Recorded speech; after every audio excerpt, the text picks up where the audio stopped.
the first step is for men to become conscious and aware of them having privilege, and then to become educated about the benefits that flow from having that privilege, and then to become aware about how those benefits which they gain through privilege involves them in some level of complicity with forms of gender inequality. So I think there's an educational role to play, to engage men, to think and reflect on their privilege, to become more aware of the benefits they get out of it, and start to face the very difficult and sometimes painful and discomforting task of beginning to explore their own complicity.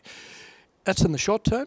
In the longer term, I think we have to really transform the structures of inequality. We really need to have high levels of equality at all throughout society, from the household to men doing their fair share of domestic work and childcare, through to equal representation of women in parliament and in government and on boards, and need to break down the gender division of labour. We need to look at the media and the way in which male values are promoted and exalted, and female values are marginalised. So we need to see a dramatic transformation of all sorts of structures of inequality in our society. And emergency management organisations would start to mirror that as well. We'd see a greater representation of women. We'd see a greater awareness of men of the importance of gender issues. We'd see a greater level of cognizance by men of their privilege in society more broadly. We'd see men and women working more equally in partnership with each other. We'd see men listening to women as they talk about their experiences and their concerns. Almost 51% of the Australian population is women. They have got so much to offer your organisation as they do mine. If they need time out, and it's not just to have children, it's time out to do something else with their lives. When they come back, if they've lost seniority, if they are travelling now months or years behind their peers, you are never going to realise that talent. So we've made a considerable adjustment to the way we have merit judged in our army, and it is to the long-term health of the organisation that the real advantages will accrue. Well, one, we've got to actually champion it. One, we've got to make sure that the door is open for females, women to be part of these services. And there's examples where that's worked and worked extremely well. So I can take you to a fire brigade in the outer metropolitan area that has got a brigade management team that is greater than 50% dominated by females. Great experience.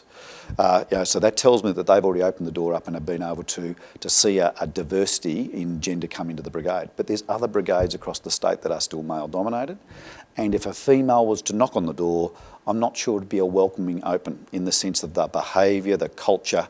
So it goes back to that first experience. And I think the first experience is always the lasting experience. That is, if I walk in and it's dominated by a certain culture, I'll look and say, is it for me? And we've got to open the door and understand the way in which we are representing ourselves and presenting ourselves.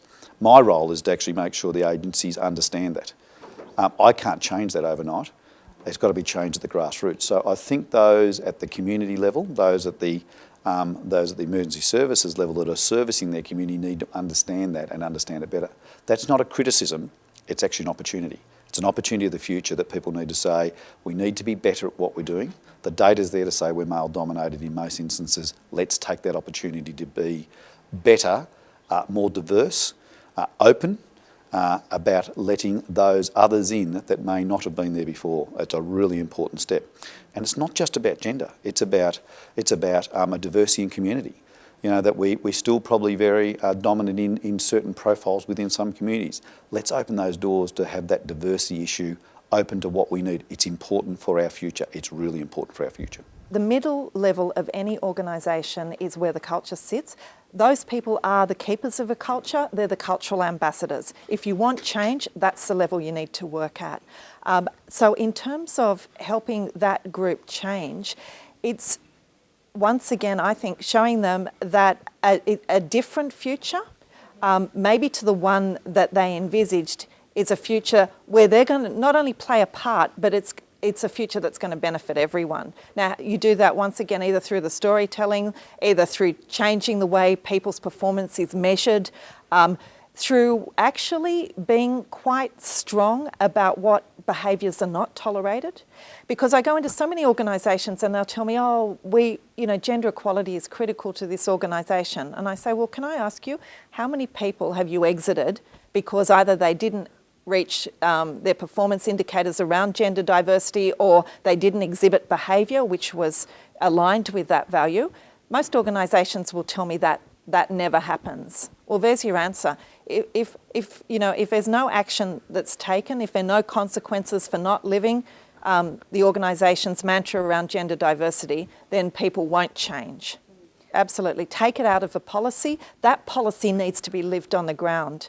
And in fact, that's one of the things that I saw in my pregnancy inquiry and return to work. You're worse off in a large organisation, which is interesting. What that tells me is you can have the best policies in the world. If they're not being lived on the ground, then change won't happen and discrimination will still thrive. I think it goes right to the way in which we recruit, the way in which we operate, the way in which we reward what we do. It's everything we do. It's not tokenism. It can't be tokenism. It's got to be reality. It's got to be something that's sustainable, and it's got to be an honest attempt to put structures in place that is inviting to all to participate.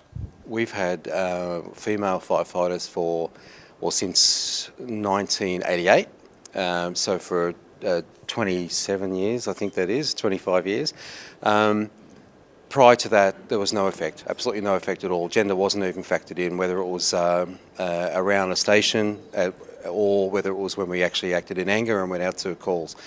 I'm sure there were certain considerations, but they certainly weren't enshrined in any sort of policy or training.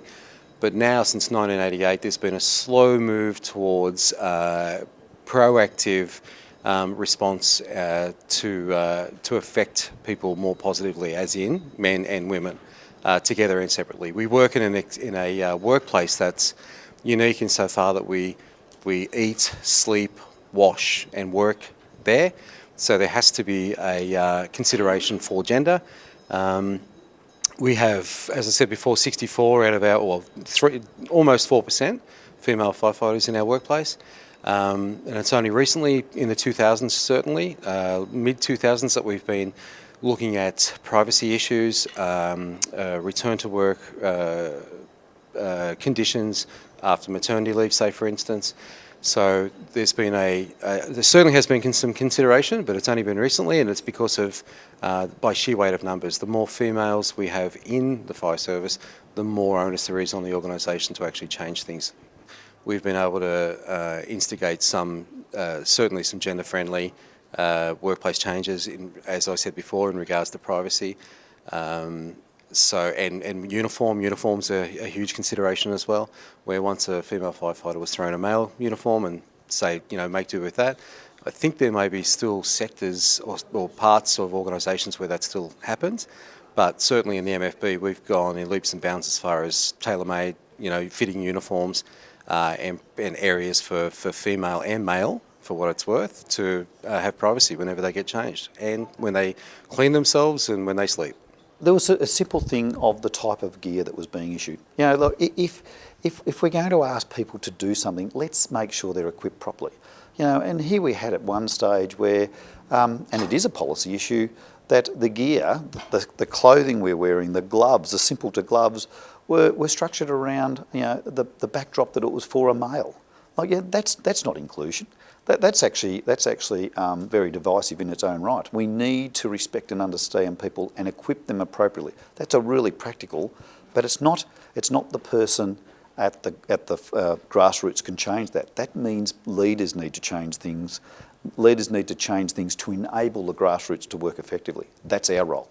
That's a leadership role in our area, and then we've got to apply it. That's only one example. There's many examples of where we put restrictive things in place that it's either gender or even physically how I operate. Someone that's shorter, taller, someone that's got capabilities that have or haven't. So we've got to actually understand this diversity thing in the broader sense, but certainly diversification in gender is one of those. I think this really comes down to, in terms of improving experiences, as to educate and talk about issues and the experiences of others. We can often respond to disaster incidents, and it's being aware of the impact it can have on our personnel that are attending incidents. In particular, we have a lot of support for our members after critical incidents in particular, but it's also thinking about the impact it'll have on their families and friends. Sometimes it's about talking about these issues, providing case studies of different experiences experiences, because we'll all go through different experiences after disasters. I think that you'll always get a little bit of polarisation amongst the men within the fire service when you try to put in policy changes, but when you make some structural changes that benefit both, regardless of gender, benefit all I should say, it's a win for the organisation. It's also a win for the firefighters as well.